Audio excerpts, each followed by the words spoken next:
So let's talk about some of the virtualization software that's available, some of the products that we have available to us.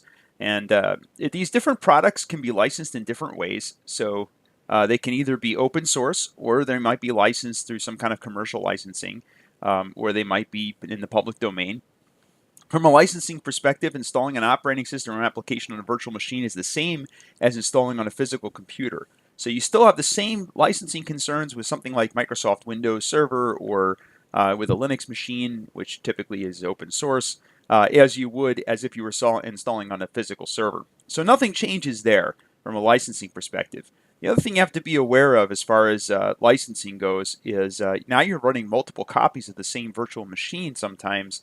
That may run awry of some licensing agreements for different commercial applications. So it's important to be aware of what those restrictions might be and how you're using those products. Because with virtualization, you could build an application server and you could clone that and run it in multiple places at multiple times.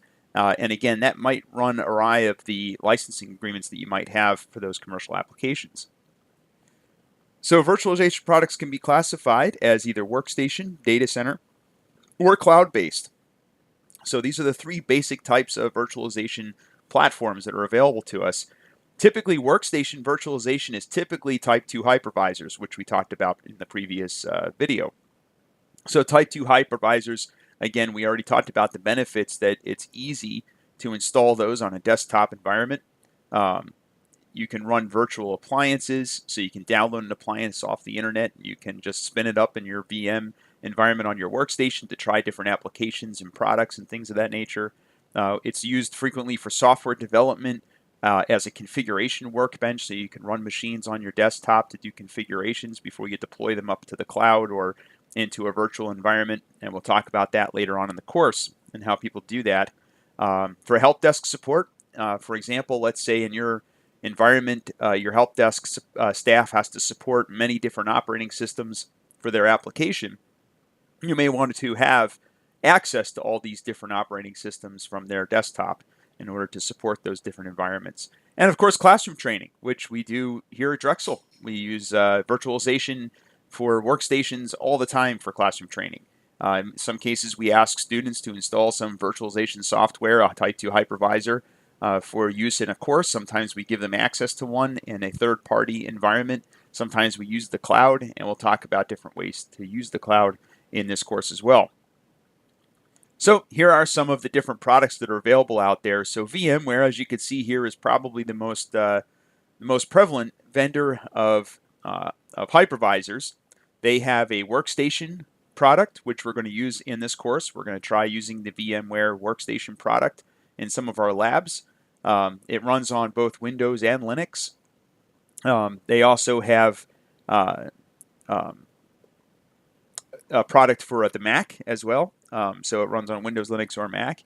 There's also a free version of VMware, which isn't listed here. So there's a free version that you can download, and I think I show you how to download that in the lab as well, so you can get the free version. And then you have Microsoft, which has Hyper-V Client, which can run on a Windows PC. It doesn't necessarily have to be server. So that's another option, Microsoft Hyper-V, which is not very common.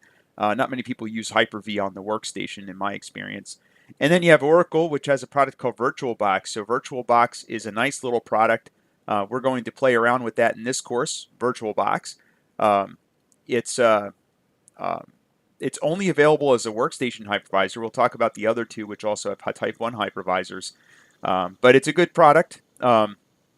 It disappeared for a while. So when Oracle bought Sun Microsystems initially was the group that came up with VirtualBox, and when Oracle bought Sun, I think they sunsetted the product for a while, but it was open source, so some people continued to contribute, so they released another version of it, and it's still alive for now. So, but again, it's a free product, it's open source, and it's got some good features. I'd say it's just as good as VMware Workstation for most use cases, although there are some features in VMware Workstation that we'll see that may not be available in Oracle's VirtualBox.